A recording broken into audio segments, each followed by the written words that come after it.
and Breakdowns.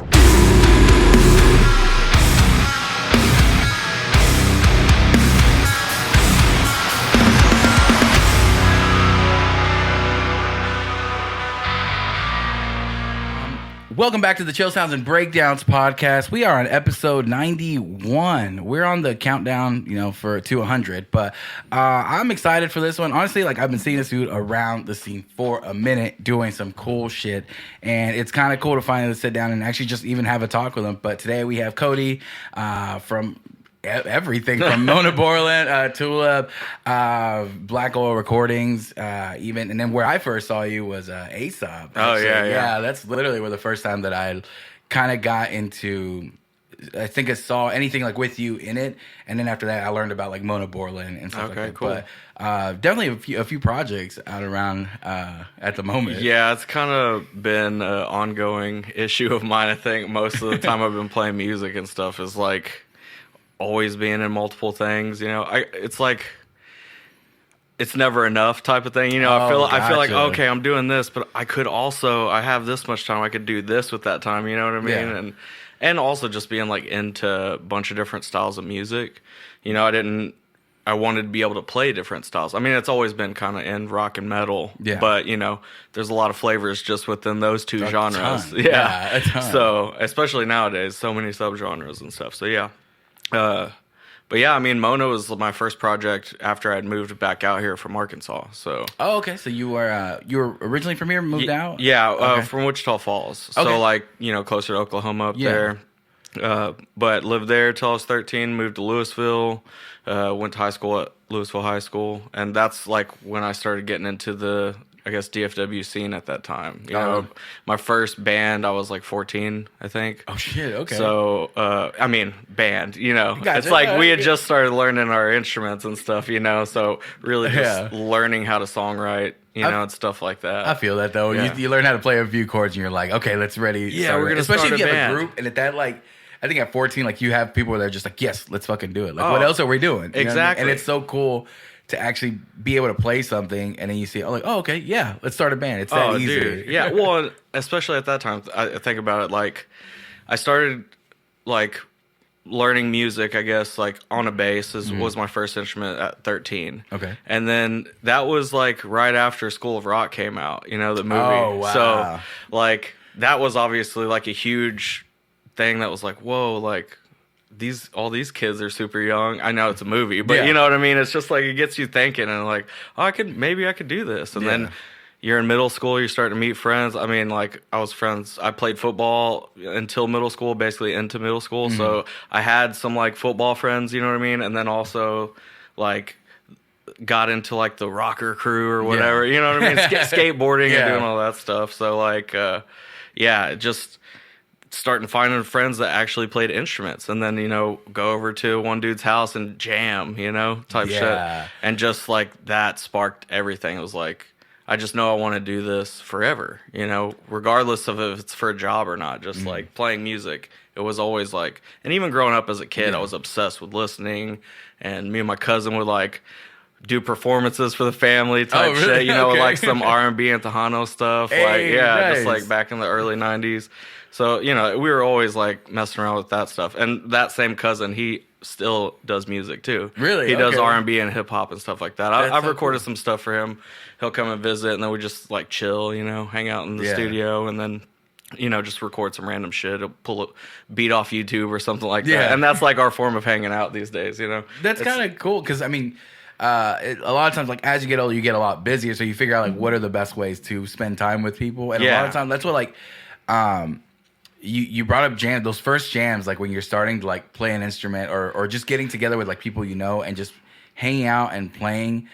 For me, when I used to do those, they lasted so fucking long. They were days where you just okay, let's meet up in the morning, and then you start just hanging out, playing, and then taking breaks and playing again, and you know what I'm saying. And it's just it's a great day, and you don't realize the bonds you're forming with these people, which is what you need for bands, that is. chemistry. And it's so easy to, if you spend that much time together, you're not gonna have to really work hard towards that. Yeah. It's just happening organically.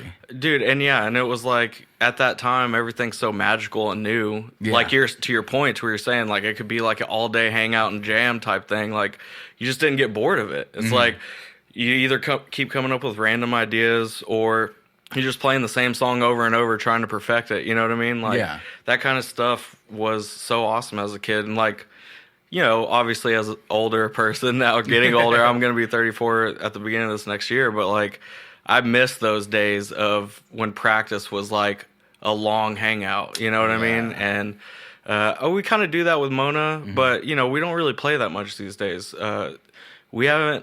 We're not disbanding or anything. We just, with everything in all our individual lives, it's like we don't really, we're not able to commit the time to like make it like a for real serious band, like where we've got big goals and stuff like that. I mean, for us, it's like we're keeping that band alive because we're all super homies, and it's a great excuse for us to be able to get together and hang out, and and still be able to play music. Like Billy, the drummer, and Matt, we were in a band together in high school.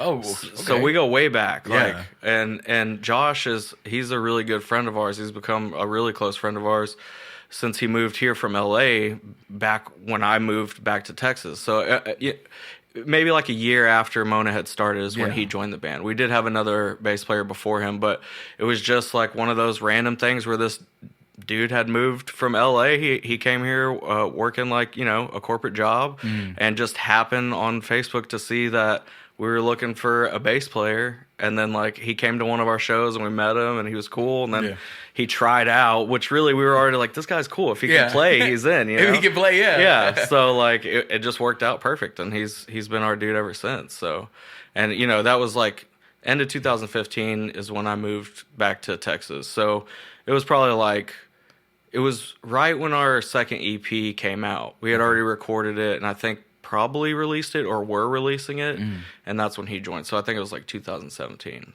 Wow, that's absolutely nuts. Coming from a completely different stage, just showing up and being like, hey, like let me see what's it. And I think it's weird because like when I started like my first band, my only band, but it's gone through like member change. It feels like it was a new band at the end. But all of the original guys were from high school, so it made sense. Like, okay, we all like knew each other from that. But then I heard like some of my friends that it's like, oh yeah, like where'd everybody meet? And I find out, oh, like we found this drummer or bassist on Craigslist, and I'm like, oh shit, or like Facebook's become a big one where like they have like those pages specifically to like, oh, if you're searching for musicians members, wanted and stuff like that. And people are just like meeting on there, and then creating this like crazy like great bond with each other with like, oh, you're strangers, like, and then now because of music and like that just kind of builds, and they're able to create that chemistry with. But I think there's so many avenues to find people who want to play what you want to play, like, or who like the same stuff you like. You realize that there's definitely people out there in that niche of what like you love. So I think before like maybe before like internet big internet times, but you kind of have to settle for like who was around. It's like, okay, what are we writing? Yeah. Kind of like, okay, they're doing this. Because I originally did that with the band. I'm like, oh, I didn't listen to anything heavy before I did like Under Oblivion before. Oh, really? Yeah. I was I didn't do anything, but I was like, I would really like to sing in a band. So I'm like, well, I can maybe figure this out. And then I started learning like about what I liked and stuff like that, and ended up loving it. But with the internet, if you want to write certain type of things, you can find people who are like, not only want to play that, but also who are just going to want to listen to the type of stuff that you put out. Oh, for sure, yeah. I love that there's so many, like you were saying, like there's like tons of genres and like metal and stuff like that. But in any sort of like music, there's like so many, there's an audience for anything that you want to do, as long as you do it well, like, and love doing it and do it the way you want to do it, I think. Dude, absolutely. It's crazy. Like, I mean, kind of jumping around from projects, but like, with Tulip, they're originally from Canada, which is kind of wild. Really? Yeah. Okay. And so we met them when I was playing with the Aesop when we were actually like doing gigs more as well. I want to say like 2018, maybe 19. I can't remember the exact year, but that's when we met them. They had to like hit us up online about playing a show with them in Fort Worth. I think it was at Tulips, but I can't remember exactly. Which is I thought that was funny, but I could totally be wrong on that. But anyways, that's how we met them. They were really cool, extremely nice people. And then we just kind of stayed in touch with them after that. So, I mean, already kind of wild just meeting this band that randomly moved to Texas from Canada, and then staying in contact with them. And then a couple of years later, like, I want to say, like, right before the pandemic and everything, they had, like, reached out to me to hire me to, like, edit drums for their album, you know, because they knew I was doing studio stuff. So that's kind of how I started working with them, you know what I mean? And then after that, it was like they reached out to see if I wanted to record bass for their stuff because, you know, they just never had a bass player before. So I was like, yeah, that would be dope. So I got to do that, and that, you know, getting more work with them. And then now it just has grown to become like, okay, I am like the studio bass player and then the second guitar player for live stuff. Yeah. So it's been cool. And like, these are people from Canada, and now I'm in a band with them. You know what I mean? It's like, and y'all, I mean, you've already like toured with them, like, earlier this year. Yeah. Which was my first tour ever. Really? Yes. Oh, out of everything? Dude, I can't stress enough how crazy this year's been for me. Like, within the studio, for sure, like, getting busier, but also just opportunities that I've gotten like that. I mean, like, you know, it may not have been like this big, massive tour or anything, but it was my first tour, dude. Yeah. You know, like, and it was with really cool people. You know, everyone got along. It was like a multi-genre tour. I mean, it was Il Nino was headlining, which was crazy. It was like, again, like the inner 12-year-old was like, whoa, this is nuts. Like, because back in the day, I was listening to like a lot of new metal and all that kind of stuff. Yeah. And so Il Nino was like on kind of that rotation. So that was cool. Yeah. And then I got to meet cool people like Dropout Kings. They kind of like became, you know, the tour homies. Yeah. And we got along with everyone on tour. Everyone was super nice. But, you know, it's just like sometimes you click with someone and then you could kind of chat about stuff. I personally had like a lot in common with the drummer. We're both super into MMA and stuff, and I just like obsessively follow all that, UFC, LFA, you know, all the regional leagues and stuff. I watch all that stuff. Oh shit! So it's like the only sport I even follow. Yeah, but yeah, it was cool. Like, got that opportunity, and then like, that was maybe going to lead to something else as far as like doing another tour with El Nino, but it just didn't work out logistically in the end, timing wise and stuff. And then we got this opportunity to go to Europe. So like in February, I'm going to tour for my second tour ever, which it makes me feel like an imposter even saying that. Like, second tour ever, I'm going to Europe. Like, it's wild, nuts, man. And like, I don't even like talk about it to be like, oh, I'm fucking touring Europe. You know what I mean? I'm fucking mind blown. It's like, more like wonderment. It's like, holy shit. Dude, like, it's exactly. It's like, I can't believe this is happening. Like I said, I've been in bands and knew like I wanted to do this since I was 15. I'm going to be 34 in February. I'm turning 34 in not Belgium. Belgium. So it's like, what the fuck? Dude, you know, damn near like 20 years of doing this, like always being in local bands, grinding. You know, if this band's not working, the whole reason I moved to Arkansas, and we can get into that at another point too, but like, was just to join a band, basically. So I've just been obsessed with this whole music thing my whole life, and then now I'm getting these cool opportunities. Normally, you know, most people would have just given up by now, or think like, oh, I'm a loser, you know, I'm still trying to do this dream and all this stuff. And again, it may not be like the biggest tour that we're doing, but the accomplishment for me, like, is like, dude, I stuck to it, you know? Yeah. And now I get to go visit other countries and play music because I never stopped, you know? And I think that's what, I think if people start like, I don't know, measuring the stuff that they do on that level, I'm like, what is it bringing you? Like, is it making you happy? Like, then who gives a fuck? Like, what on the outside it looks like, you know what I mean? Because that whole like, I've felt that like, oh, people must think I'm like fucking dumb because I'm doing this or doing that, or like playing in a band and playing shows. But I'm like, okay, that's fine. Like, but if playing a band, like, I feel fucking happy, then I'll do it forever. You know what I mean? Like, if you know, doing anything that you do, if at the end of the day it's making you happy and it's fulfilling you, and you feel like you're doing something like with your, like, that's fucking the most measurement. And then you realize that, yes, if you stick to things, that's the biggest thing I've learned is like, one of the most essential things to do in your passions is just be consistent. Just keep doing it. Like as simple as just keep doing it. Like, because everything else is like, yes, you need opportunity and luck on certain things, and those things you have no control over. But work ethic and like you just keep doing it. That you do. I was like, so if you keep doing that and make sure it's something again that's fulfilling you and makes you happy, then opportunities like that when those come, then you're ready. You know what I mean? Instead of like, oh, like nothing ever comes, so I'm just not gonna do it now. It's like, the moment's not now. You know what I mean? If 5 years in, 10 years in, you would have been like, it's not for me. You wouldn't be spending your 34th birthday in Belgium, right? Which is fucking nuts. It's playing crazy. Music with a band. You know what I mean? Yeah, it's absolutely nuts. That's awesome, dude. It is really sick. It's like. It's hard to explain because there definitely was that point in my life where I was like, okay, like I'm getting into my late 20s now. Like, I know I'm never going to stop music, but should I like maybe not focus on it as much, and put energy into other things?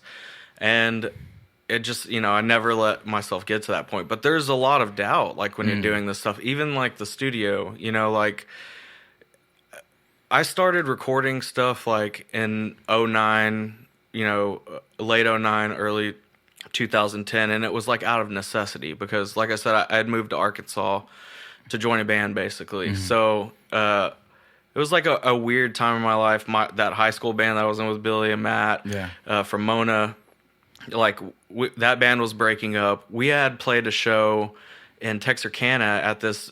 It's not a place anymore. I don't think it was called Dave's Skate Park, right? Okay. And so it was like a skate park, and it had like an indoor and an outdoor part, and we played a show out there. And there was just one of the bands that we hit it off with there. They were called Fear the Aftermath. We shot the show with them. They were really cool.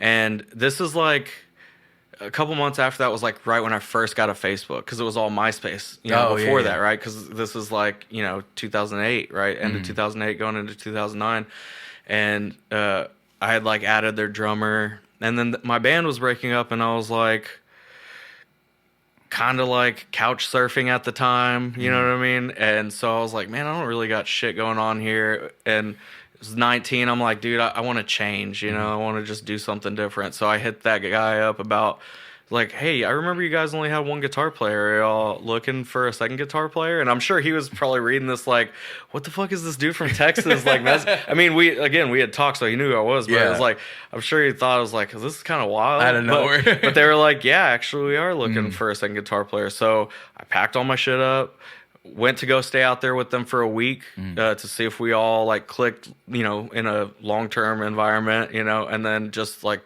see if we could write together and stuff like that.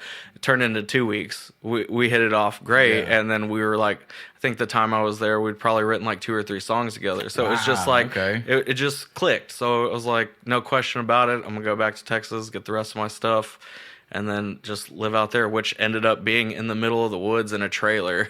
Oh, shit. Like, us as a band just lived out there in a trailer home. Like, I mean, this is that's how... kind of sick. I mean, I don't know. I mean, it must have its, like, obviously. It was fucking terrible, dude. Shit. Like, not... terrible experience, but our living situation was awful, dude. I mean, it wasn't like a new trailer home. It was a trailer home that our guitar player's mom bought him as a graduation gift so that he could like live on her property. It was like a football field away from where she lived, right? Yeah. But yeah, it was, like a fucking trailer from like the 70s or 80s. Oh. It did not have central heat and air. Ooh. Yeah. Okay.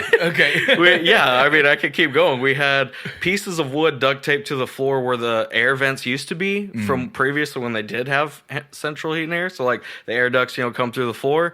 Those were all ripped out, right? So we had to freaking cover them up with pieces of plywood and duct tape, and we made them look like power-up buttons like from Mario and shit. I mean, dude, it was... But again, like, I was 19 when I moved out there. Like, I just wanted to play music, and like literally all we did was go to our shitty dead-end jobs, restaurant, whatever it was, come home, do a little partying. We're 19, 20 years old, all living in a house, and then just play music all the time. Yeah. So it was... like an awesome experience as far as like the time in my life, late teens, early 20s, basically like having freedom, all of us living in a house together as a band, it was like really cool, you know, and all we cared about was music. So like times like that where I'm saying, yeah, that place was terrible, like it was falling apart, we didn't have shit, but it was some of the best times of my life because all we were doing was playing music. That was the goal, you know what I mean? Yeah. So, but yeah, I mean, like, I don't even know where I was going with that, but you know, it's just like, but no, like, yeah, like moments like that, you don't.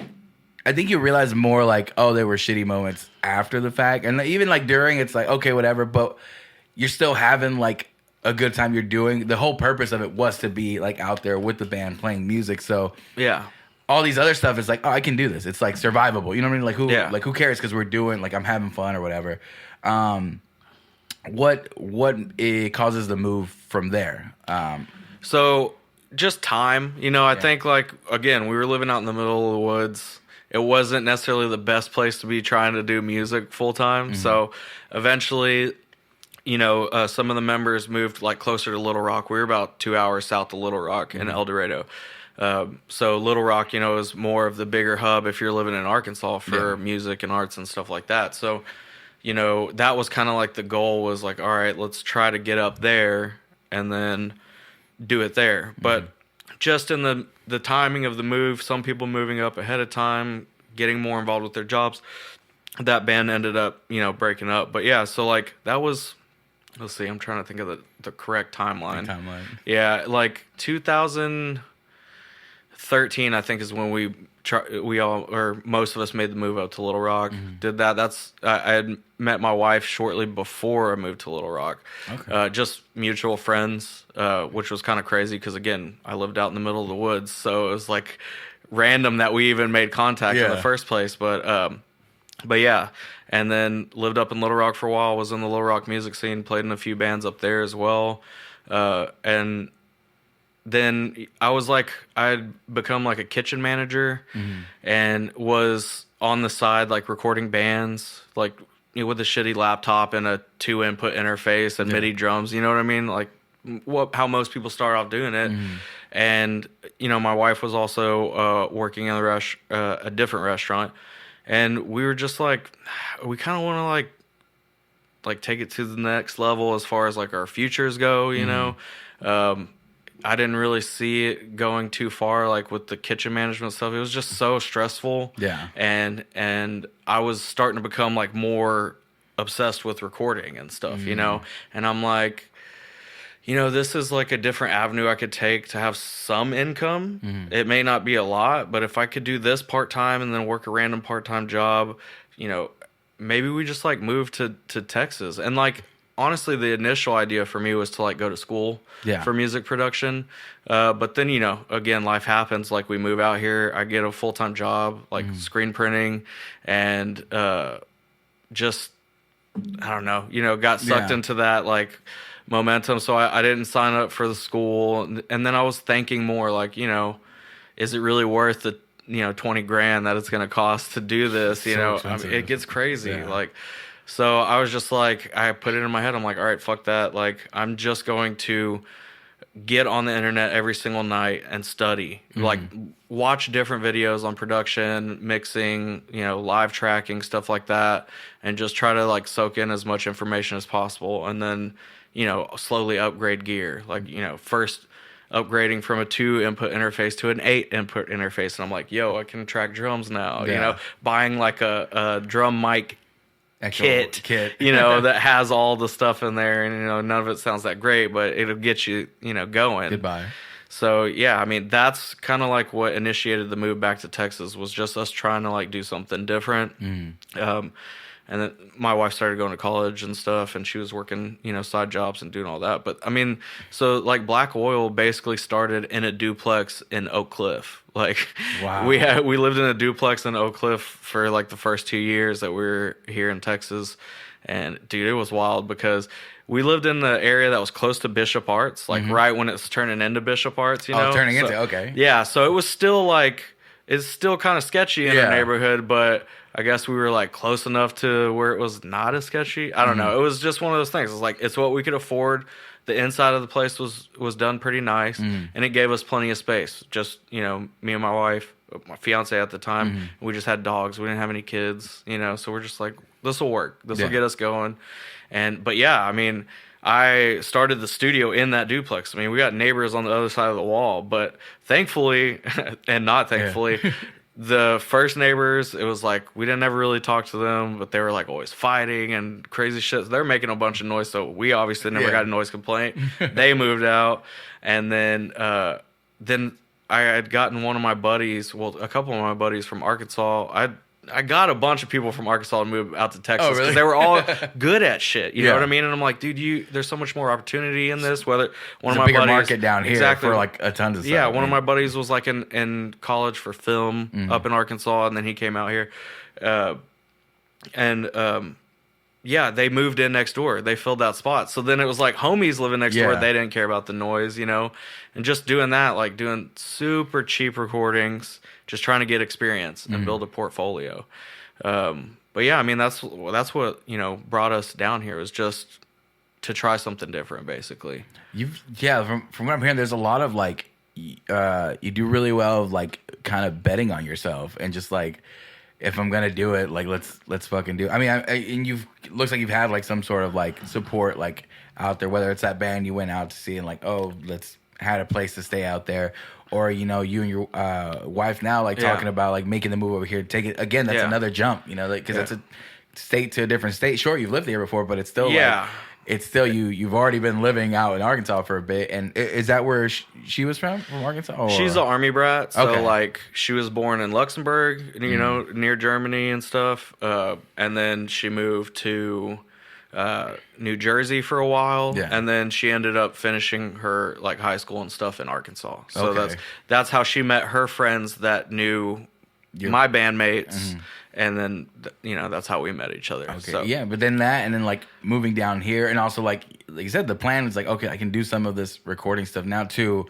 What Black Oil is now, and like just seeing the stuff that you're putting out, and you were talking about putting like the finishing touches on like what is the setup now, right? You have an actual like space. Yeah, I mean, I've converted my garage, so it's like basically like duplex, and then we finally got to the point to where we could start looking for a house. So then, you know, after living in Oak Cliff for, you know, 2 years, it was dope. But I think from living in Arkansas for so long, especially the first part of it when I lived out in the woods, like I got so used to not being in the city. You know what I mean? And so it was just like, you know, kind of anxiety and stuff like that. It's just too much. Like, I get it. Like, I get the appeal for sure. But it's just not for me anymore. Like, I like stuff a little slower, you know, a little more laid back. I like it to be, you know, it's nice to be close enough to where I could drive to Dallas or downtown Fort Worth and go see a sick show. But I don't want to live in that, you know. It's just, it's, and even before, like, we had kids, it's just like, I just don't want to live in that. So, like, we started looking in places outside of Dallas, in the middle of Dallas, or outside of the middle of Fort Worth, and we ended up in Hearst. And I think that's like it's a perfect in between. It's like super convenient. Like, we can get everything we want, and we can drive 20 minutes or 30 minutes and be at, you know, in a cool spot to go see shows and stuff, and it's fine. But yeah, so we converted half our garage. It was a guest room in the house when we didn't have kids, and then pandemic happens, find out my wife's pregnant. Oh my God. You know, whole world's like going crazy. It's just like, oh my God, dude. And think about that, like finding out you're pregnant during what seems to be like this really crazy thing going all over the world, you know? It's like, it was crazy stressful. No one knew shit. Like, like that's, So, and on top of that, the stress of having your first kid, like, whoa, this is nuts. But yeah, we were just talking about it, and she was like, well, because I was telling her, like, you know, it's not going to work out that great. I can't be tracking drums when the baby's napping and all this other stuff. So she was just like, well, why don't you convert half the garage? And I was like, are you sure? And she's like, yeah. So fucking YouTube University again, dude. I just looked up how to frame and do all this other stuff and just converted half the garage. Oh, so you did all that yourself? Yeah, I will say, with help from Clay, for sure, he would come out and be like a helping hand. And then Rick Kennedy, who is like in the Augers complex, he does like a lot of guitar work. Triceratops Experiment, I don't know if you've heard of that project. I've heard of, no, not that one, but Augers complex, yeah. Dude, you should check out his Triceratops Experiment. That project's so sick. It's like awesome death metal type stuff. It's really dope. And he does basically everything himself. And then Clay does mastering for him. But anyways, they helped me out a lot. So I can't like take all the credit like, oh, I did it all by myself. But, you know, a lot of it was like late nights, me in there by myself, cutting 2x4s, measuring, you know, because the garage is on a slope naturally, just in case it floods. There's got to be like some way for moisture to get out. So I had to, you know, measure every 2x4 to frame in the wall. That is, you know, little differences and stuff. And it's no way in shape or form perfect, but it works. You know, when you walk in there, you don't feel like you're in someone's garage. And that was the goal. You know what I mean? It's not a huge space, but it's enough for us to do what we're doing. Like I said. Like, I mean, because you within the last year and even, I think even this year, put out some of those, like, playthroughs, which are done at your spot, right? Oh, and, like the drum playthrough stuff. Yeah, the playthroughs and some of, like, the band full songs that they've been playing there. Oh, like the live sessions type stuff. Yeah, that you teamed up with Marco, right, for Polarized? Yep. Yeah, and that's my boy. Fucking looks sick and sound amazing. You know what I mean? Thanks, for live session stuff, like it sounds really sick. Thanks, man. I was really excited when I saw like y'all were partnering up to do stuff like that. I'm like, oh, this is gonna be sick. And yeah, like the ones that have come out like have look amazing. But that spot, I completely thought like you had a whole like studio space. So yeah, you definitely did a good job. It's a little deceiving. Like the live room really isn't that much bigger than like, so you know how your wall goes back further over there? It's probably about that deep in there, and it's not as wide. It's, let's see, the tracking room is 13 by 10. Okay. And then the control room is 8 by 10.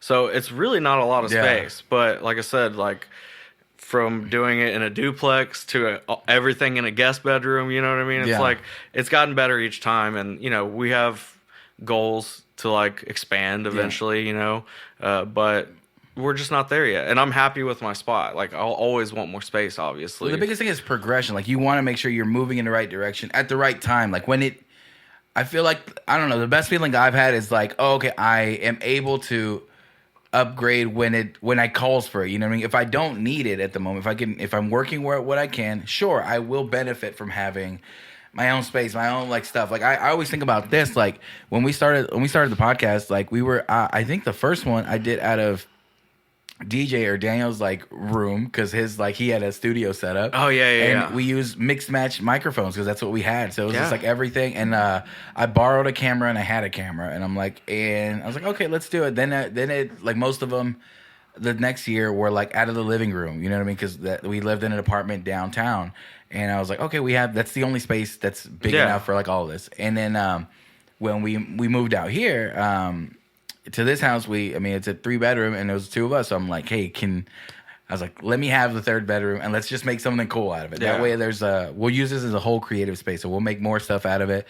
But let's just do that. And now, like, to where we have this, and again, like, to me, when I look at it, I'm just like, oh, because I know where I started. I'm like, oh, this is fucking perfect. You know what I mean? Because I also like the progression for me, like with people that were coming over. People were coming over, they were fine with the living room. I was like, oh, I want to be able to give them something like, and make whoever's here, like, I want you to feel like good about being here. Okay, I'm trying. You know what I mean? That we're doing something for you, especially if you're making the effort to come over here. Like, I want you to feel comfortable. So like having its own space now is again like in the house, but.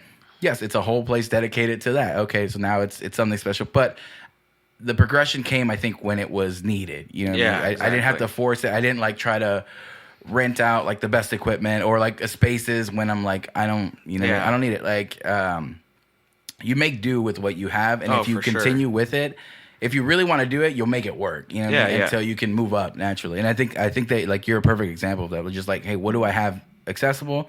Let me fucking do that. Because especially like what you're talking about with YouTube, like the YouTube University. Oh, dude. Especially now in this day and age, like today, like you can learn anything that you want to do. Like it's online. Incredible. Like man. It's so, and then with like recording and stuff, like the access to just like even free plugins and stuff like that for everything. I'm like, there's a lot of stuff that you 10 years ago, it would have cost you like a fortune to start like a studio setup, you know what I mean, for anything. And now it's like, oh, okay, you can really get into it if you want to, you know what I mean? Like, if you want to, you can do it. Yeah, it is incredible. I mean, like when I was looking into building the studio, I'm like, I've worked like manual labor stuff. I've done like air conditioning install and stuff like that. So I'm like familiar with some construction stuff, but and I've built things, but nothing like that. Like, Yeah. I mean, and in all reality, like if you do that as a job, like building a couple walls is not that big of a deal. But when you've never done it before, from framing to sheetrock to ceiling, all that stuff, like it's a lot, dude. There's a lot you have to do, and especially if you're learning it step by step, like it did take a lot. But yeah, I mean, it's literally right there on the internet. All I had to do was type in how to frame, watch like 5 or 6 videos, because everyone has different stuff, and that's the same thing like with the music production. And I guess I want to say this for anyone who is getting into music production or like has been learning for like a year or so, is like, don't just go to one person and listen to everything that they say. Like there's so many different outlets that you can check out, whether it be stuff like Nail the Mix or even just free videos on YouTube from different engineers and producers that just kind of go over how they do things. Like most of those pros that all have like a career in it, they don't all do it exactly the same way as each other. And it's the same thing like with music. Like that's what makes you unique as an engineer or as a producer or a mixer or whatever, is, you find your own way at the end. Like you try this, thing that someone did, or this certain way to mic, a kick drum or a snare that this producer you really dig does. And then you just have to see what works for you and for your environment, what you're recording in and stuff. Sometimes you have to try like things that aren't necessarily by the book, you know what I mean? Just to get the right sound in the space that you're in. So, definitely use YouTube and the internet to learn stuff. I mean, but don't just stick to one spot. You know what I mean?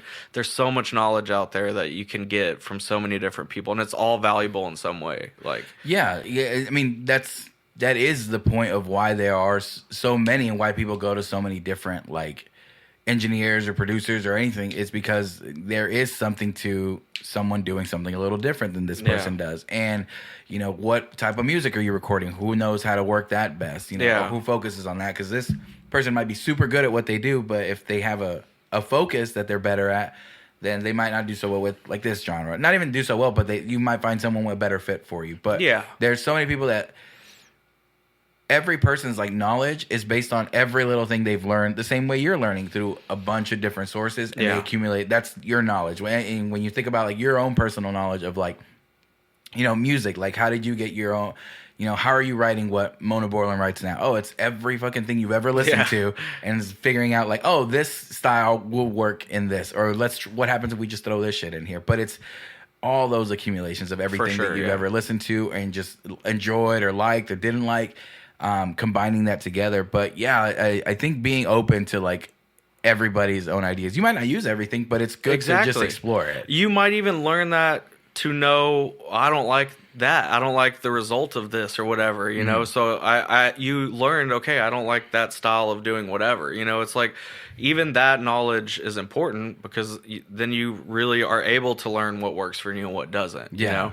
So definitely go to many sources for stuff like that. I mean, and I think, and I think it's cool to throw yourself little like hurdles. Like I think being an engineer and learning and doing what you do, you work with, you can work with a range of artists, which sometimes has to like push you to learn something. Dude, for sure, And my thing is like, I'm kind of like, or our studio, I should say, has kind of become like a, metal and like hard rock kind of studio, but I don't want it to only be that, It's like, I'm happy with that. Obviously, like, that's what I've played most of my life is heavier music.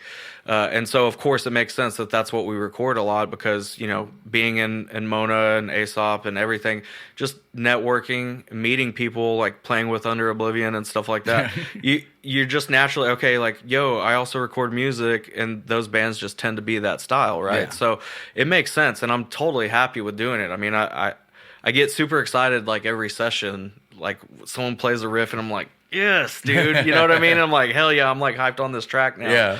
Yeah. But I would love to do, branch out and do more stuff. I mean, me and Clay have talked about like wanting to do even like country stuff, just okay, like yeah. we want to fuck with everything. I love all kinds of music. And I don't just mean that to say like, oh, I love all music. Yeah. It's like obviously I don't love all music, but there is things in almost every genre that I really love. I think there are great artists in every genre. I don't think any genre is superior. It's just you got to find the bands that click with you, and it's funny, like I'm sure with you too and your friends, like you find a band that you're super into and then you're like, oh, I know that, they're going to love this shit. And then you play it for them and they're like, it's not bad. Yeah. They're not as hype as like how you got on it. So everything is like how you click with on a personal level. So like, dude, it would be sick as fuck if I could get like a Tejano band to come in there. And, I grew up listening to that stuff. So like, that would be so rad. I don't want to just be like a metal producer, but it is what I've done the most and it is in my strengths right now. So I totally understand that. But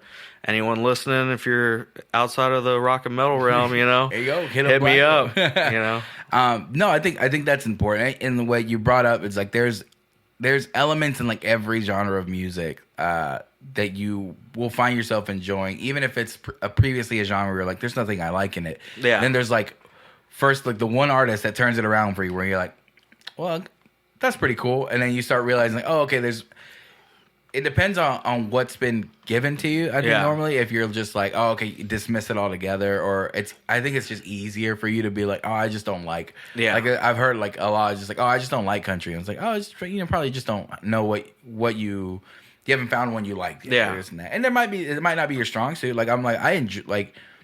When I think the term of like, oh, I like all music, most of mine is just like I enjoy like most a broad range of music. It's just like I'm not gonna hyperfixate on everything because that takes a lot of energy. Like to be like, oh, this is my absolute shit. But there's some that you get they hit, and like you said, there'll be bands that hit for you that don't hit for everybody around you, and that's fucking fine. Like that is perfect. It's beautiful. Because as a musician, that just means that you have much more opportunity to find an audience. You know what I mean? It's like, it's the same thing as like, like if you want to write some really weird out there shit, there's going to be people out there that are into it, It may come down to marketing and all this other stuff and meeting people and playing in front of the right people to get your music, to a bigger audience. But there's going to be an audience for almost everything out there, So I think that's really sick. It gives a lot of different bands opportunity and hope, honestly, of just like doing something different.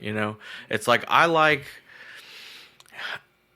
stuff that is straightforward. Like if you were just to like listen to like a straightforward hardcore band or deathcore, I'm just speaking in metal, just those bands. There's a lot of bands that obviously do like those strict genres very well, and it's sick. But I love bands that are in those genres but on the fringe. You know what I mean? Like they're kind of blowing up and stuff, and so they get a lot of hate as like Code Orange, as like a hardcore band, you know what I mean? And while I can understand why people were like, fuck that's not hardcore, their last couple albums are weak and all this other stuff, but it's like, to me, when I get more excited, the more they experiment with weird shit, because it's like a breath of fresh air. It's like, I can listen to these really sick two-step parts, but then there's also like a random fucking electronic thing that sounds like it's gonna blow out your right eardrum, explosion, and then there's a fucking chorus. You know what I mean? Yeah. It's like, I think that stuff is really awesome. It not only does it show you that you can do multiple things with a genre that like is supposed to be this, you know what I mean? But it also brings in new audiences, you know? Like, I can get why some people may think it's lame when a band does like a song with all singing when they're normally like a really heavy band. But at the same time, like, that one song can be a gateway for, a 13-year-old kid out there that hasn't really listened to heavy music, really gets into this song, right? And then starts to branch out. And then they like listen to another track off the album and it's like crazy heavy. And they're like, whoa, I kind of like that. I wonder what other bands sound like that. You know what I mean? Like, all that stuff I think is great for every genre and the scene of those genres. Well, I mean, just exactly how you explained that is exactly how like I was able to get into anything heavier past like because I was just like whatever's on the radio like kid like through high school like honestly in high school was the first year I maybe started listening to something heavy, and I had a friend who was convinced that he was going to get me into heavy music. He kept showing me stuff, and it wasn't even like crazy heavy. It was stuff I can't even remember like what it was, but it wasn't anything crazy because he had showed me like the Devil Wears Prada at the time, and I'm just like, nah, not into it. And then he's like, I got it, whatever. And then one day he showed me it was Enter Your Car, and it was Sorry You're Not a Winner, and I still was like, I don't like this, and the guitar I liked. And then they started singing. I'm like, that's kind of pretty. I like that. But the one band that did it was A Day to Remember, and I heard the Since You've Been Gone cover that they did. Yeah, and I'm dude. like, I know that song. Yeah. I'm like, oh, this is kind of cool. I'm like, let me see something a little. And then like just steps by step to now where like I can enjoy like some heavier stuff that I would have never like that. There was something to bridge the gap. And I'm telling you, like some people like might have hated like that combination of like pop punk and like and you know and breakdowns and stuff like that, but to me like that was the perfect gateway for it to be like, okay, now I'm introduced, now I can enjoy a wider spectrum of music because of this like band here that let me in, you know what I mean? But yeah, and you should want those bands to create more fans for themselves because that's how they are able to do the music thing, and to get more fans. It doesn't mean you have to like be into everything. Yeah. You know, it's like if that's not really your vibe, that's fine. But I just don't get like the poo-pooing things because, you know, it's not this, it's not strictly this or that. It's just like, you know, all right, that might not be for you, but if you're in a band like that and there's a bigger band doing stuff that's outside of that spectrum and they're bringing in bigger audiences, then that trickles down. Mm-hmm. You know what I mean? And some of those people that listen to something that has singing will start going to heavier shows. You know, it's just like, and that's just a generalization, obviously, as far as heavy music goes. But like, generally speaking, that's how things work. Like, there's a lot of trickle down from more popular, more mainstream bands into stuff that's more underground. Like, same thing as you, but it was earlier in my life. Is like, you know, I didn't really listen to stuff that wasn't on the radio for a long time growing up as a kid, and then started getting into rock, you know, harder rock and stuff, and finding bands, and then a buddy of mine showed me like Avenged Sevenfold when Unholy Confessions first came out, right? So like 2004, 2000, you know, around that time, and I was like, whoa, this is kind of crazy, like. All right, and then I started listening to like Atreyu from like The Curse and stuff like that, right? And then got into like As I Lay Dying and stuff with more just screaming, you know, and not there's before they even started doing clean stuff, and it was just like a ripple effect. It was like, you know, and then you find like this whole world of underground music. Like at the time, like. Norma Jean's like my all-time favorite band. I love them. I love everything they've done because they keep evolving. But Oh God, the Aftermath, 2005, was a wild thing. Like, do you remember like on like Comcast, like what the hell was it called? Like On Demand, Music Choice On Demand. Oh yeah. It was like on cable, but you could go to this on-demand thing, and like this is just the channels with like music playing, or is that no. So like on demand. Well, yes, there were channels, right? But on demand was like one of the first versions of like streaming, right? Oh, so okay. like and this is aging me right here, you know. Hey, I'm 33. But dude, it was like, you know, before it was like you'd have to go online if you wanted to download something off like LimeWire or whatever, you know. So like your computer. Yeah, right. So there was a thing called Music Choice On Demand, and they had music videos. You could just pick music videos to play on demand, right?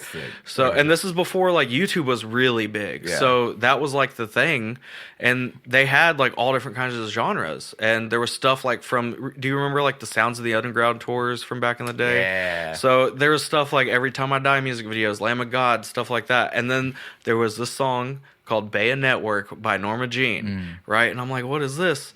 And I click it, and it just sounded like noise to me. Like, if you listen to that album and you've never heard metal like that or didn't know about different time signatures and tempo changes, it just sounds like noise. It was just distorted screaming, right? And like these guitar riffs that made no sense. But something about it was like, whoa, this is way different than anything I've ever heard. So I would just obsessively listen to that one song put the music video on after school, Yeah. get home from middle school, you know, it's like, hell yeah. And then I finally got the album, and then you just listen to it more and more, and all of a sudden it's like something unlocked in my brain and the riff started making sense. Like the weird timings and like, okay, now I know where the riff starts over type of thing. And that just like, it was so like a new thing, you know what I mean? Yeah. It was like discovering music for the first time ever, even though I'd always loved music. It was like, this is so different that it just made me obsessively listen to a band. And that was like the first time that I really like was like, oh, I got to listen to everything this band does. And then you find more bands like that. You know what I mean? It's just, it's really cool. And like a special thing. I don't know. It's just, it's one especially of when and that's why I encourage a lot more of being open to listening to those things. The things that I'll have moments where I'll listen to songs and I'm like, damn, that wasn't for me. Like I don't like it. And then I'll like give it another listen a week later or something, or it randomly pops up a year later, and then it's like, I like this now. Yeah. Like I don't know what the fuck happened in this year, but now this song makes sense to me. You know what I mean? But that's why like listening to something like just pushing it off and be like, oh, I don't like this is hard. I'm very like I revisit a lot of stuff that I'm like, was this like, and there's a lot of stuff that I'll hit now where people are like, oh, you've never listened to this before, and I'm like, no. And like I'll listen to it now and be like, okay, I like it. You know what I mean? But I don't think at the time I skipped over it for whatever reason. You know what I mean? But yeah, being open to just like, hey, like give it a shot, like listen to this stuff. That's why I like shows. That's why when we started, like, Chill Sounds and Breakdowns, like, that mixed genre bill, like, thing was, like, I think not as common as it is these days, but I enjoy that because I'm like, I listen to music this way. Like, it's just, like, it bounces from one to the other. So being able to, like, to go to a show. And I remember the show was a show, I forgot. It was at a place called... Damn, I can't remember the name of it. It was in Sundance in Fort Worth. It was like Red Goose Saloon is what it was called. Yeah, it was like by the old movie theater, and it was like upstairs. But it was a mixed genre show. And the only band I knew I think that played was like Animal Jam, but it was like hip hop. It was like Animal Jam. It was like another like crazy like punk band. Like it would none of the bands like matched together. But I was like, I discovered so many new like.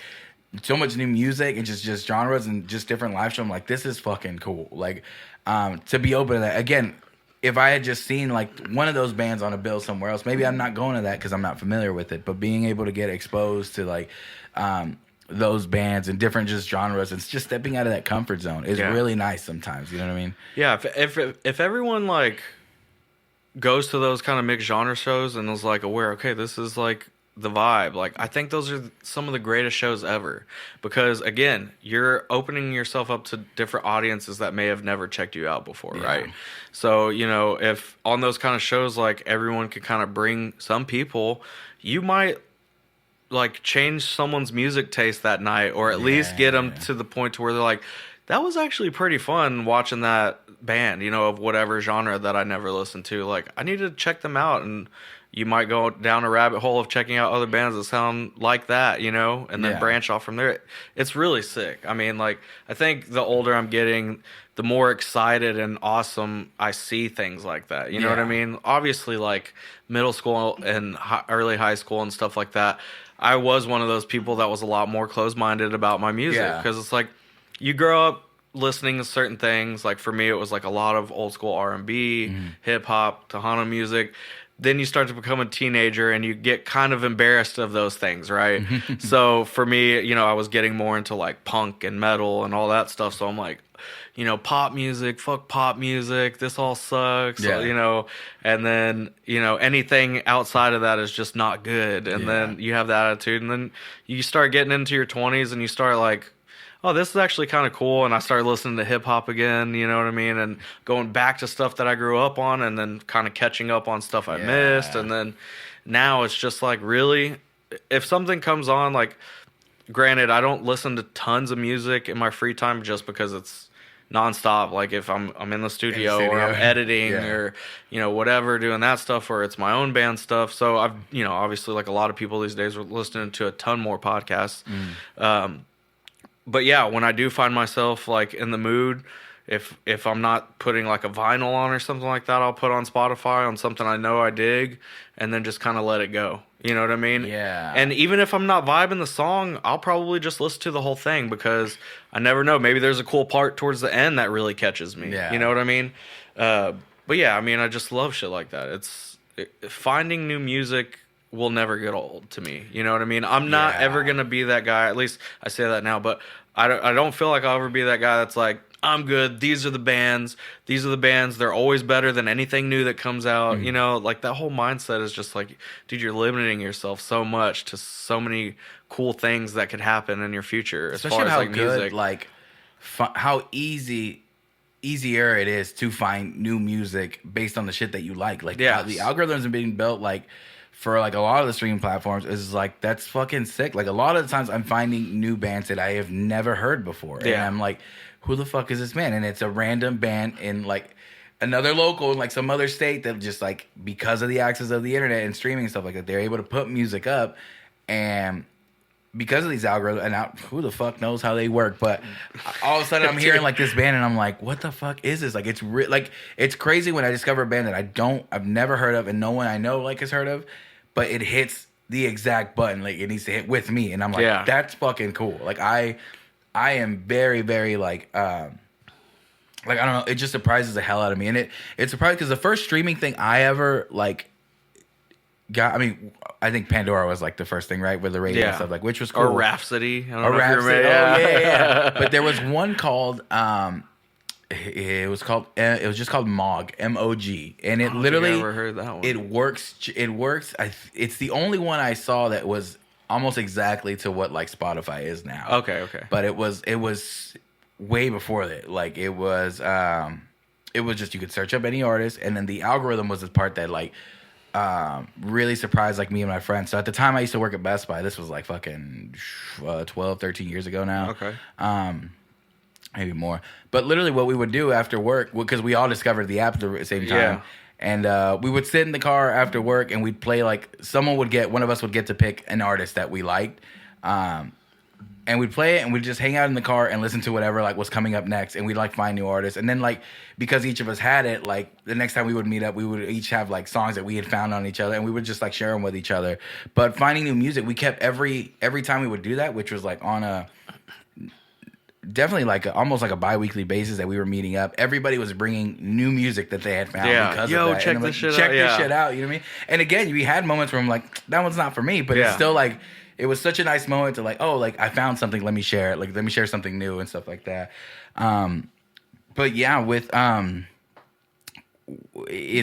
think it's just important, and I think it's a thing as you get older, it's easier to understand like why bands would want to change like sounds as they're going, like, dude, you know, because when I was younger, I was very like, why the fuck did you change what you were writing? I know. You know what I mean? We're all at that point in our lives at some point. It's just like, this is my favorite band, why would they change their sound like this? But it's like, dude, do you expect a band to like nail it with the same sound every time? Because they could try to write, like Under Oath could try to write Define the Great Line again. Yeah. And they probably do a decent job at it, but would it really connect with you like it did when it first came out, like Define the Great Line came out? It's music, it's the writing, it's the moment that you're in. The moment in your life, and dude. Like, dude, it won't hit. That's why people were like, oh, I don't like. Some people are like, will shit on like, oh, the music coming out today. Yes, because you're not in that moment. Like you're not there. Like you're understanding it different. Yeah. And you can be in that moment if you allow yourself to be too. Yeah. It's one of those things. But yeah, it's a moment in time. Music, your nostalgia, you know, with certain albums or bands or whatever, it's all a moment. It's connected to a moment in time in your life, especially, you know, big important changes and stuff like that. Mm-hmm. Like, what were you listening to at the time? And those albums will tend to be like albums that you feel very passionately about, you know? But yeah, I mean, there are still those albums for me. It's like, you know, obviously in your teenage years, whenever you're like learning everything that you truly like, or getting your general taste for music, you know, without stuff being just like fed to you on the radio, you know, you're finding stuff yourself. Those are a lot of times, they're always going to be the bands that you always go back to listening to for sure. But there's so much cool, the algorithm shit that you were talking about. Like, I recently came across this band. They're called Slope. I don't know if you've ever heard of them. It's kind of, they're like in the realm of hardcore. And I say that because, first of all, I found this band from Instagram. I was just going through stories, whatever. And then an ad popped up. The music video looked really cool. It was like very 90s vibe, right? Okay. Which clicks with me because I'm a 90s kid, right? Yeah.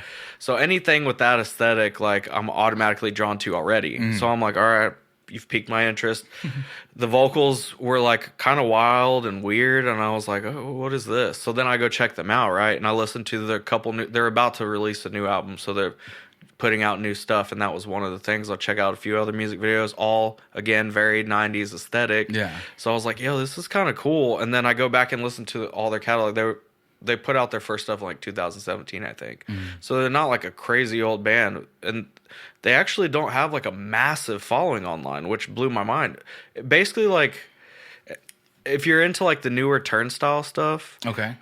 it's in that realm of hardcore, right? Or at least their newer stuff is. It's vibey, you know. It's got like chuggy riffs sometimes, but there's a lot of other stuff going on, like a little bit of funk thrown in there, a little bit of like, if you've ever heard of stuff like Mr. Bungle or like Mike Patton from Faith No More, the vocalist. I don't think I'm familiar.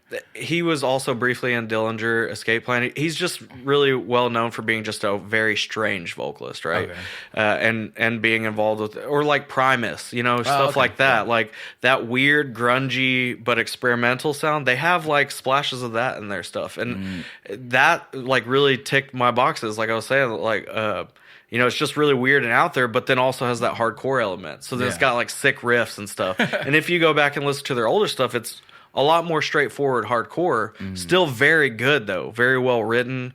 And they did a little bit of experimentation back then, which kind of makes it a little different than just, you know, straight up hardcore. But you could tell they started to embrace that the longer they've gone. Like, their new shit is just really out there, you know? But I love it, dude. They earned a new fan for sure. They're a band from Germany, actually. Really? Oh, shit. Okay.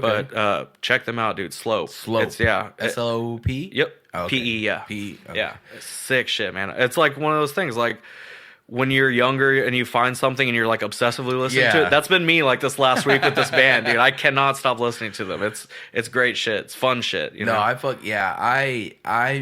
fucking love that moment, and I do this a lot with like vocal melodies, and mostly vocal melodies, but where I like pulling like where like elements came from, and I love when like that starts hitting where like you hear a song and you hear a certain melody, and I'm like, oh, that sounds like this, like over here. Or if they write something and it's like, oh, I wonder. And then I'm always like, oh, I wonder if they have this band like influence, because that's what I'm getting from this. And then sometimes like with bands and seeing shows, you get a chance to kind of like talk to people about it. And I've had some where like, yeah, that was one. I can't remember. I had a friend actually who, actually the guys from, God, what's the band? Somebody else were here, and they were talking to Loathe, and how one of them, when they were listening to the music, is like, oh, like I kind of get like this like a horror film like influence from like this song, and I was like, that's kind of, you know, an interesting thing to pull. But apparently when they talked to the guys, like that's exactly like what the song, like where I was pulling from. I'm like, that's fucking cool. Like being able to, and that's how it you catches could, like feel those vibes just from like, the music. I love like when stuff is just hitting boxes like for you. You know what I mean? Like when you're listening to music and it's just like, oh fuck, like this hits this because of, you know, this other band that I like, or because of this vibe that I'm feeling here, or, you know, just fun. And I have a lot, like me lately, like I enjoy a lot of music, and I don't know a lot of lyrics like anymore. Like I'm like, oh, what is this? Like I listen to like cadences of like songs, and like vocal melodies, and if I like if that melody or whatever notes being hit like hits with me, I'm like, oh, I've been singing. I went to a show and I'm like, I know some of these songs, but like I mostly know these melodies, and I was yelling my ass off. You know what I mean? Like I was like, I know how this goes. Like, I don't know what you're saying, like, but I feel it. You know? No. Oh, definitely. They're great moments. Yeah, for me too. Just as I've gotten older, I used to like obsessively read lyric books and stuff like that. So I'm the same. Like now I don't memorize the lyrics to new stuff that I'm into as much, but you know, sometimes if a song is really that good, then I'll be like, what the fuck are they saying right here? You know what I mean? So that's me now. Yeah. I'm like, if it's really good, I'm like, I want to know what it's saying. The thing, and I'm going to stress this right here enough with like locals. If you're in a smaller band, like put your lyrics up, because there's a lot of bands that I'm like, I have like really enjoyed, and they're like, and even like not even just like local around here, but just in general, like smaller bands. Like I'll go try to look up. I'm like, oh, what are they saying here?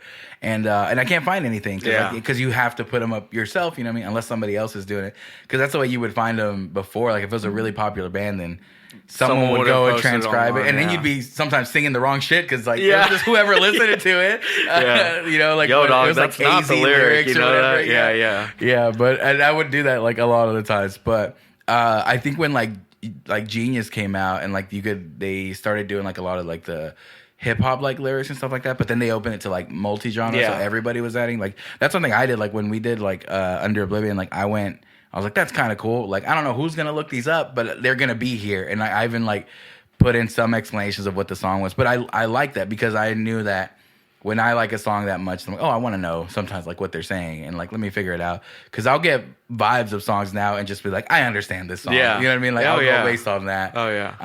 But yeah, I think that's another like super like important thing to make stuff accessible. You know, so people can sing along at the shows. You know, if they're for sure, around. it's important. Like anything that you can share with your audience online to help them get closer or connect with you as a band or a project or anything you're doing musically.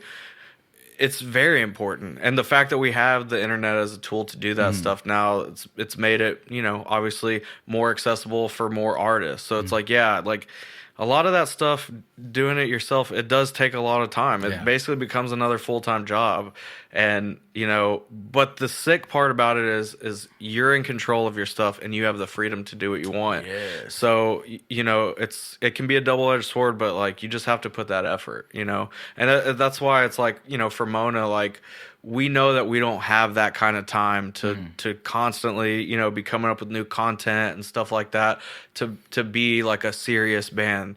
So we just do it because we love it, you know. And if we can write some cool songs that a few people in this area hear and they dig it, then that's sick, you know. But it's more of for us thing. But if you are trying to do it as, you know, a thing to hopefully make it an income thing, or even just enough to where you could live and go on tour, it's important to spend that extra time. And if you're not going to be able to do it yourself, then you need to look at where you can outsource certain things. You know, like doing everything yourself takes a lot. I know, you know, even with just like the podcast and the booking that y'all do, but that goes into being in a band too, is like, it's a lot. And everyone has the ability to do these things themselves, obviously. And like we talked about YouTube before, it's like you can learn marketing and you can learn, you know, how to package things and to stand out. But how thin can you stretch yourself, you know? And you have to be able to evaluate that and then understand, like, okay, I can put a lot into like maybe making reels on Instagram for my band, but this right here is the part that's like our weak point. Like, we need to just, if we're serious about this, we need to allocate some source, you know, some funds into that, and have a professional handle that, you know, to help your growth or whatever. And then maybe down the line you start understanding that aspect of it more and you start doing it yourself. But, you know, it's good to analyze, like, okay, what are we doing for ourselves? What can be outsourced to take some of the stress off so that we can, because dude, a lot of times nowadays the music is almost the last thing you get to think about when you're in a band, you know, and it's a little backwards. So I think finding that balance is like the hardest part, but also the most important part. Because you gotta write good shit, right? You gotta write good shit. When we were playing in a band, that was the thing. It's like right when like a lot more was moving to social media. Like, what can you do? What can you build? Now it's like super almost commonplace to be like, that should be like an immediate thought. Like, like when you release something, or how are you putting it out? Like, what's coming? You're just throwing it out there and not saying anything. And back then I was just like, I don't want to fucking think about like that at all. I will share. I was just like sharing like, oh, we have the album coming out. That was it. You know, we were investing in like just the wrong things. And I was like, I just want to worry about writing music and nothing else. And honestly, like, I am kind of fine with that decision. With the band being done now, I'm like, okay, at least like I had fun and like in practices, and it didn't become the other way. Because and that's the thing, is like, what you have to also figure out for yourself, like, what are you trying to get out of the experience, right? Obviously, like, we all start playing music because we love it, and then it's like after a while, it's like, okay, well, what do you want to do with that? Do Do you just want to just keep playing? That's totally fine and valid. Like everything doesn't have to be a business, but it's like if you do want to start making some income so you can do tours and you want this to kind of be your job, then you have to start figuring out what you can do to like help elevate your band or your project, what you're not able to do and who can help you with that, you know? Yeah. It's just the thing is, like, if you get involved in whatever scene you're going into, make a lot of like connections and friends, like you're talking about with like touring and meeting like these people, like you will find somebody that does everything, like so close to you, like, and that you're able to get, and some people that just like really want to help you, and then you'll find opportunities to help each other. Like, okay, if you do this for me, I'll do this for you, we'll help out. But being open to those collaborations, and you're right, like if there's something that you want to push your band to the next level, but you find yourself that you just can't do it, and you don't have time to figure out how to do it yourself, because you can, like, there's a balance between like you can figure out how to do pretty much anything. Like, do you have the time to sit down and do all this stuff? Because yes, like there's times where I'll look and I'm just like, oh, the podcast is one thing, and I was like, oh, I want to do these other things. And there's like I wanted to do more like crowd stuff and like do things out there, create more content, and that's like because it's fun for me. Yeah. And I'm like, yeah, I want to do that, and then I like sit down, like, okay, what do I have time for? Because like, and then I was like, oh, I want to do 2 podcasts a week, and I'm like, yeah, that's fine, I can do that.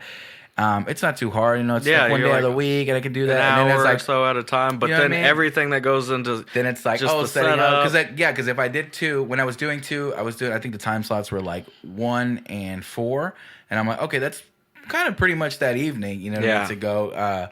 And I'm like, and then after that, it's like getting everything edited. That's another, like, day or 2 depending. Dude, I'm working post-production, man. Same thing with music, man. It's like that's what a lot of people don't see, that part of it, and they just think, oh, I'm just gonna start recording bands and just put the music out, and it's like, dude, there's so much that goes into it after the band leaves. Even if they're great, even if they perform well, it's like you still have to do a lot on the back end to give them a professional product, you know? And the same thing, I'm sure, with the editing with the podcast, you want it to, for a viewer, to look professional, right? So you're going to have to put that extra time in there. And then with the booking, too, you're spending time on the days that you're not doing a podcast, reaching out to people, trying to link up the right time. That's time. Yeah, exactly. So like shows coming up, it's like, oh, okay, we have to remember that they have this. With shows, we have to create content for them to share for the shows, and like all these things, working parts. Luckily, we have a team that has allocated like everything. So like, okay, DJ does the majority of the booking. If you need like promotional stuff for the show, then like we'll relay it to me, and it's like, oh, Bernice handles a lot of the day-to-day like posting and all social media stuff. So I'm like, okay, so everybody, as long as we communicate, we can do this. But we also know where we're stretching ourselves thin, so we like have to talk to each other and be like, the difference between like, can we do this versus like, do we have like the resource to do it, and then figuring out where we need. Because you don't want the product or the event or whatever it is to suffer because everyone's trying to do everything themselves. Too many, and I think we kind of ran into like a little bit of that for a second, where it felt like, oh, we're doing a lot, and I'm like, let's take a step back. I want to focus, so we're able to do these things like the right way and feel good about it. You know what I mean? Like, I don't want it to become like, oh, like it's work, it's job. Like, we're doing it because we like it, you know? And we want to keep doing stuff that we like. So taking that step, and same thing with me. Like, I'm like, okay, I was wanting to do 2 because I'm like, oh, I'm gonna do 2 every week, and now I realize like, oh, it's getting a little bit too much to keep up with, especially because I want to do more things. I'm like, oh, bring it back, and I'll do them when I can. Like, I'll do it. I just want to be consistent and put stuff out, and just not take long breaks, but being able to be like, okay, if I need a day off, that's fine. You know what I mean? It's not the biggest deal. But that's why, like, when bands roll out with like album releases, that's the only reason why like I do push being able to be aware of like what you're gonna put out with the album, because you work so hard on an album, like, or an EP or a project or whatever, writing the music, recording it, make sure it comes out the way you want, like who you're working with, and with the amount of music releasing, just how quickly that moment comes and passes. Like, you have to make it last as long as you can. So much build up and anticipation until you finally get to release a track, and then it's out. Okay, so what did you do to make that wave keep going? You know what I mean? And how did you set yourself up for whatever the next one, and then it's just on to the And next. it's just like you were saying, like if you're gonna try to make it something serious, and that's the stuff you do have to think about. Because I forgot, if I'm not mistaken, it was like a Nas quote or something like that. It's like, oh, if you just making music for yourself, then you can left that shit like on the computer where you recorded it. You know what I mean? Yeah. Like, or you're fine with that, but if you want it to do something, like it's gonna be more work than just writing music. And that's kind of one of the moment where I was like, oh, okay, like if anything you want to do it gets past this level, then it's going to take a little bit added work. It's going to take stuff that you don't like doing if you want your music to push past that boundary. Other than you just making it. If you're just making it and enjoying it, that's fucking fine too, you know? Yeah. It's perfectly fine. But if you want it to push further into something, like you were saying, like be some sort of like on a more stable basis, then you will have to play to these people and find your audience. Like that's the biggest move you can, is you want to find people that support you, and actually are fans of whatever you're putting out. Because you have like, cause there's tons of people, and I say this a lot. I've said this quite a bit, like now on the podcast. But it's like I support like a ton of my friends, like music projects or anything projects. And I was like, I don't like all of them. I'm like, and that's fine. I was like, but I'm if they need help, it's whatever. But I know what they're looking for is the person that loves their music because they're just a fucking fan of their music, not because they have any sort of stake in them or whatever. They're just like, oh, they're an actual fan. Because those are the people that are gonna go out to all the shows, that are gonna like get the music when it releases, you know, buy merch to support you, all this stuff. Yeah, I go, that's the natural people, and that takes the added push because you have to find those people. Those aren't normally like always around your immediate area. Like, how are you gonna find them? Yeah. Dude, it's crazy too. It's like I said with Mona, like we're not about that life anymore. You know what I mean? We just want to write music to have fun and put it out. And if people dig it, then cool. You know, we may put a little 100, something like that, on some sponsored ads just to hopefully let it spread a little bit more. But we're not that concerned about it. But dude, if you like with Clay and Kristen and Daedric, bro, they have had to do so much work. I mean, it's nonstop for them. I can only imagine. And it's tiring, like getting through that whole album process for Clay, like, and you know, we do the studio together too. So it's like I could tell like how much that was affecting him, just the amount of grinding he was having to do and organizing. And same with Kristen, like making content all the time for the Daedric page, you know, because to keep momentum going as they're releasing singles leading up to the full album release, like it is a full-time job what they're doing. And they, you know, and Kristen works a full-time job, and then me and Clay do the studio, and he also independent contracts for random stuff, whether it be like doing sound for an event, you know, at a conference, or you know, just random stuff. So he's doing so much. And like during that really like the heavy grind of like that album process, I could tell like this dude has been worn out. Like something like he'll come over and we'll do like a mix revision session, and that's basically basically here lately what we'll do is like we'll track the band, we'll get everything edited. I'll start like the foundation of the mix, you know, and get it to like the ballpark of what I think it should sound like. Then he'll come over and we'll do all the surgical stuff and automation. So it's like a lot of time consuming stuff for little moves, basically. It's like, you know, this song sounds sick, but this one guitar part is too loud here. Then I got to go automate the volume.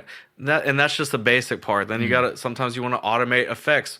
Maybe you want a ton of delay on the vocals, but when everything drops off, you don't want to hear any of that delay. Then you got to go automate that down. And that just, it's a simple move, right? But it's multiple of those things added up for if it's a whole EP or something, you know what I mean? You don't want everything to be in your face unless the music calls for that. You want some dynamics, so you got to go start carving those things out.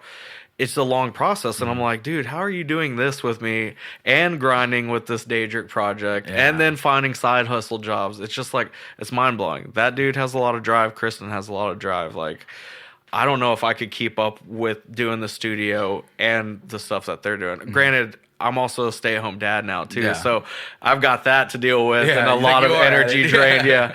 But yeah, trying to take on like a project like that full time, I just don't. I would love to. I love music. Music is why I started recording music, right? Playing in bands is like, how can I get some kind of income but still be involved with music, you know, and be happy? That's what led me to recording. But it's like doing it now, a band like full time, I'm thankful with like Tulip. I'm just the guy, you know what I mean? Like, Like, hanging out. yeah, I'm just hanging Here for a out. good time. They're super cool people. They give me the stuff to learn. I learn it. I help, write bass and stuff. But I'm not making the plans and calling the shots in that project, and it's great for me that way. You know what I mean? Like that works. Yeah, exactly. I mean, if they ask for input on this or that, like, yeah, I'll give my opinion. But it's not like they're the ones grinding and putting in the work for their promotion and stuff like that. So all credit to Colin and Ashley as well. Like on the Tulip side of stuff is just like, I see how much time, and they are also parents. You know what I mean? Shit. So it's like balancing all this stuff. It's like you have to be a special kind of person to really be able to live like a normal life and do that, music or whatever media, like as another full-time thing. It's but just, see, it takes. I think it just takes the right thing for you to make that push to grind. Because, like I said, That's for true. you, like you're saying, Yeah. you are like being a stay-at-home dad, but you also like are working the studio, which to someone who's not doing like me, looking as like, damn, like doing both of those things must be fucking crazy. You know what I mean? And trying to like juggle that and handle those things. So you find the right thing that you are gonna work for. The thing that's like, yes, this is gonna suck sometimes. What drives you? But it's gonna, it's gonna be fulfilling for me. Like For sure. I think that's so fucking important. Like, and I've had like people that I know and people that I talk to sometimes that are like, say that they don't have that, and it I just wonder. I'm like, okay, what's the driving force like for you? And there's like other stuff. They might just not know how to word it. But I've had some where like I had a friend, and this was a while back, but she kept trying like thing to thing. Like she was like, oh, this is what I'm gonna do now. Like I'm this person now. Yeah. Like I'm gonna do photography, and I'm like, that's cool. And it's like, oh, I want to try studio stuff, but it was always just the idea and never like a follow through. Yeah. And like we were having a conversation, and I'm like, I go, the way you find like what you're passionate about is just like, what do you find yourself doing with nobody telling you what to do it, that you have to do it, and you spend hours on end and you do it for free. Like, what do you actually like? What is that? And like, and just find something to do with that. And that's where like I found like with music or with like the podcast, or like even before that when I started like a vlog channel for a bit, and I'm like, dude, I'm editing fucking I don't know how much time of video like every week, is spending time, and no one's fucking paying me to do this. I'm doing it because I enjoy it. And I'm like, that made absolutely no money, but it led me to get my first camera, which is what I had to start the podcast. Like now, like this stuff, again, nobody's fucking telling me to do this stuff. Like I don't fucking get paid for doing this, but it's fun for me. Like I like it. Like, and that's what I'm gonna dedicate time to. And I think like, with the only thing again that I can actually contribute to this is consistency. Like I want to get better at this, so I'm just gonna keep doing it. If something comes off of it, then it might later on, because of just there's so much of it now. And again, I think it's super important for you to just continue to find what that driving force is for you and just fucking work on that. Dude, I agree 100%. Like, and not trying to kiss your ass here, but people like you are so important to the music scene. I mean, the fact that you're willing to take time to do a podcast with bands and people within the music scene to help promote what they're doing. And like you said, it's not like you're getting paid off of this. This is, it's part of the whole brand, and it's part of a thing that you do, with DJ and Bernice, and it is under one umbrella, but it's still your time, and you're the one here doing this. Like, people that do stuff like that are so important to the music scene, I feel like, because there needs to be these outlets where bands can promote. I mean, obviously they can promote on their social media and stuff, but having conversations like this and people that watch it, that get to learn more about the members and bands and stuff, it's like fans, they love being able to feel like they're closer to an artist that they like, right? Yeah. And I just think stuff like that's super important. It kind of helps like things stay fresh in the scene. And like, if you become a fan of like this podcast or any music podcast that is promoting bands, it's like there is another source of place where you can find new bands that you've never heard of, So that shit's just really, really dope. And I've loved watching a lot of these episodes and seeing what y'all are doing with Chill Sounds and stuff like that. Yeah, I appreciate it. And I'm just, like I said, for the most part, like I'm a fan of a lot of like music around town, and that's what I started noticing. I'm like, there's so many fucking cool bands that come out of like, and this is just like the immediate area that I was like, I think just need just an extra little push that, or just something else that they don't have to worry about creating. Yeah.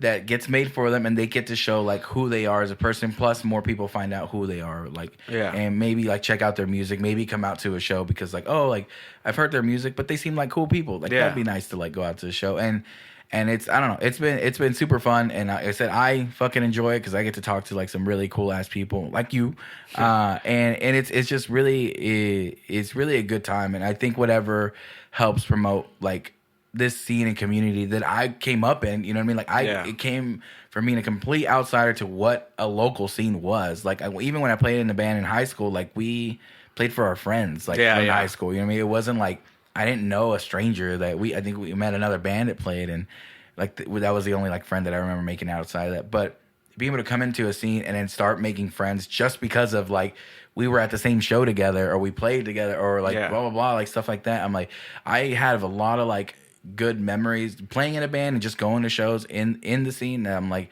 yeah, I feel like I need to share that as much as I can with like more people. And it's been awesome. I think it's definitely a good cause. It feels like a nice little purpose to be like, oh, okay, let's try to help out as many it's dope, man.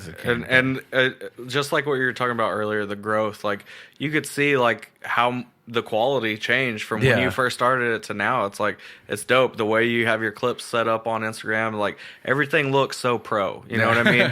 And that's great for the bands that come on here too, because then they're on something that looks professional, makes the band look more, you know what I mean? It's like all that stuff trickles down, like what we were talking about earlier. I get what it was like being in a band and like not being either one, not having the equipment to do stuff, which now you can, like most people have a phone and can do it, but maybe if you're not used to like figuring out how to edit a clip and how to do that or some that, like that might not be your wheelhouse. Like if I can give you something, if that's all you need, like a little help in that, and it's like, cool. And you'll get a bunch of clips that you can share, to promote your band. Same thing when we do shows. I try to make stuff for each individual stuff, like to bands to be able to share or like share their music and something like that. And one, again, I know what it's like being a band and like figuring out like, fuck, I got to learn how to content create and do all this stuff. And it might not, again, it's not everybody's wheelhouse, and I've been pretty much doing it for a minute. So I know it took a little bit. It always takes like, I remember my friends just like words telling me, and he's like, you're actually really good at what you do. And I'm like, I'm just like basic. And I'll still get that. I'm like, I think imposter it's super, syndrome type stuff, like, dude. I'm the same way. And he's like,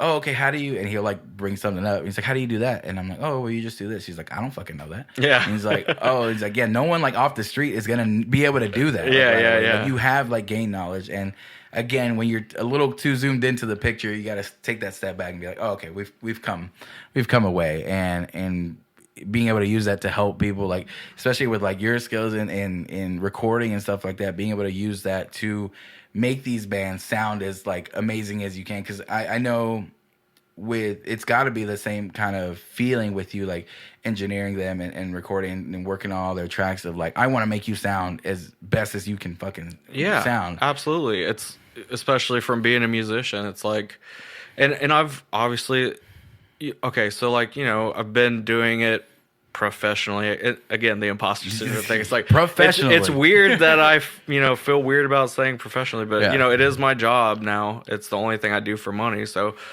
I would say like seriously since like 2018 or 19 when I was not working, another job after that. So, but yeah, I mean, I've worked with a lot of like bands that don't have tons of experience or whatever, just like me with my production at that time. So it's like, if a band like that comes in, if I can use that recording session, not only to obviously give them what they pay me for, which is a track or a couple singles or an EP or whatever, but if I can just help give them that experience of recording and help them learn on things they need to know or be aware of or be prepared for when they go into record music, then I feel like, it's a win for me, because I wish growing up playing music that I would have had, someone that could help me out, and that, it's just like, obviously, like, well, first of all, I record music because I love music, and it's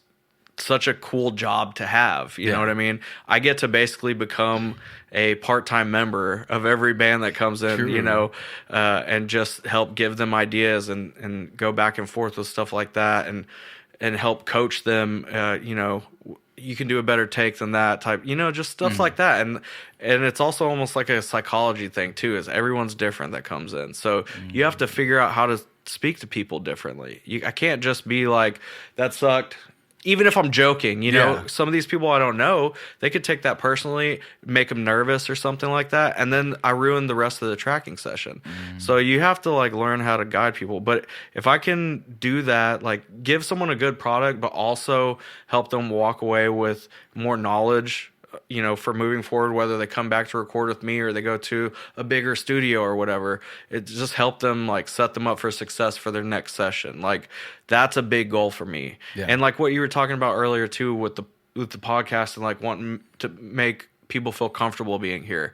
That's like my number one thing, dude. Yeah. It's like, I know that there's got to be times where a band that comes to record with me, they've never recorded with me before, they pull up, it's at my house, right? So already, granted, there's tons of home studios now, but still, it's like, we're going to record this guy, you pull up, it's a house, all right? So then I open the garage, studios in the garage, But once they walk through that door, that's my goal, is to make them, first of all, feel super comfortable, but then also like make them feel like they're in a space where they're doing something legitimate, you know?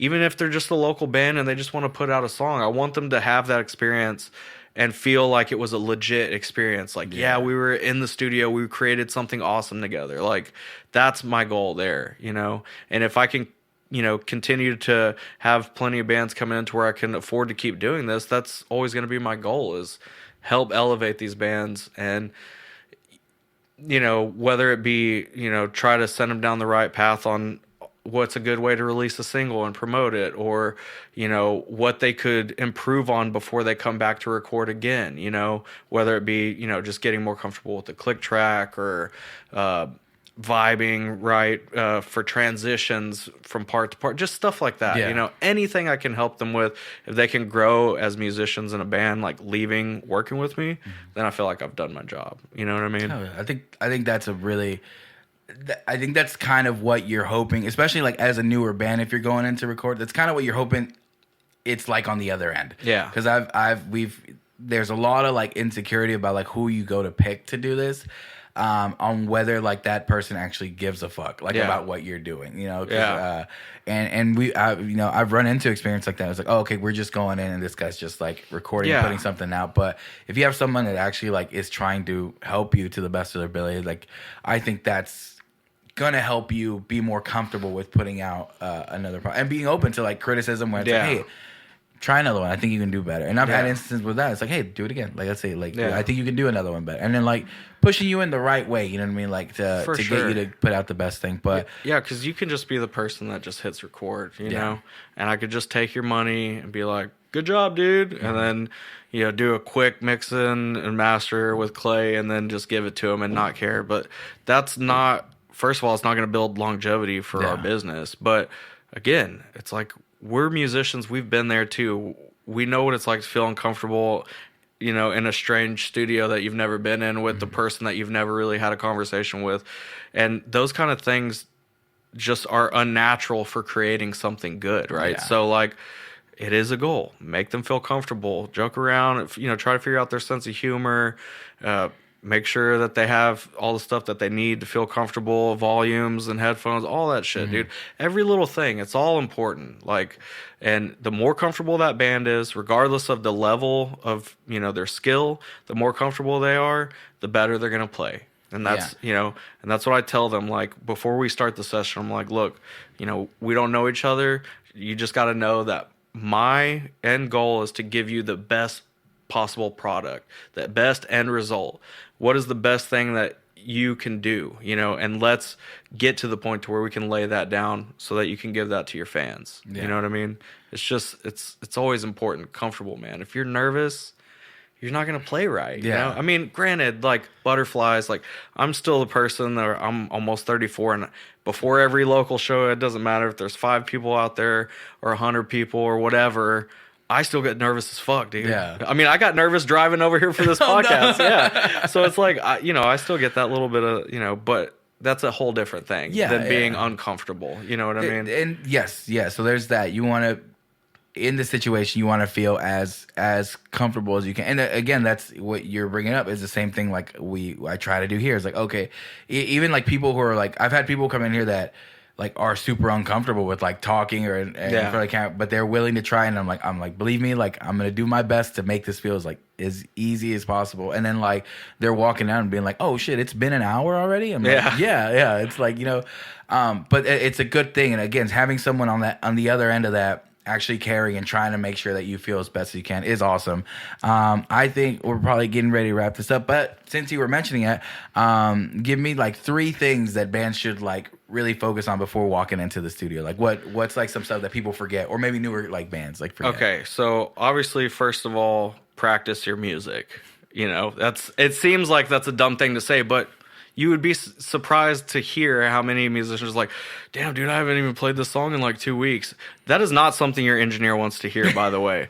You need to, you're spending money on something, right? It's your money and your time as well as the engineers. So being prepared in that aspect, dude, play the fuck out of that song. Because again, you want that take to be the best one for everyone else to hear, right? So practice your material for sure.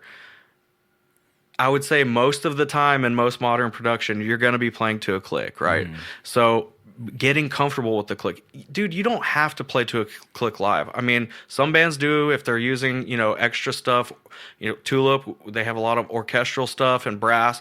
They're not going to hire an orchestra. That's not financially responsible. So, of course, we play to a click track with those backing tracks. So practice to a click, even if it's just to get comfortable playing with it for that one instance in the studio. Not only that, it's going to make you naturally tighter in live situations when you don't use a click because you're just used to doing it. So always practice to a click. And then I would say make sure that the gear you're bringing in is usable. Get your guitar intonated, put new strings on. These are all basic things, but they make massive difference. I'm all about source tones. So the fresher the strings are that you have, the brighter, the bitier they're going to sound. If you're playing heavy music, dude, you need a new string on that guitar so that it hits right, You need new batter heads on your drums so that they smack super hard. It's like all that stuff going into the mic. I could sit there and sample replace all your drums, but why are you paying me to record live drums if that's the case, We want to get the best sound going into the computer as possible. So fresh strings, fresh heads, be prepared, practice to a click, practice the song, know that shit to where you don't have to think about it and be nervous when you're tracking. Awesome. I think those are good, definitely good tips. And I know the first time that we went into the studio, all those things would have helped. Yeah. But no, that's Cody. Thank you for stopping by. This has been awesome, man. Honestly. And this has been episode 91 with Cody from Black Oil Recordings, Mona Borland, Tulip, a whole bunch of other shit, and maybe some new project. I don't know. I'll hear any project that you're Dog working Bones. On I got a solo thing out there too. Right. We didn't even get to that. So, no, that's cool. Time. Yeah, next time for sure. All right. Thank you guys for watching. Thank you guys for listening. We will see you guys next time.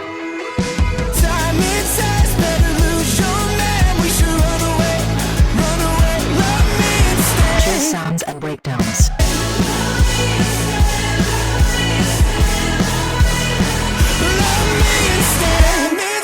Better lose your man. We should run away together while we still can.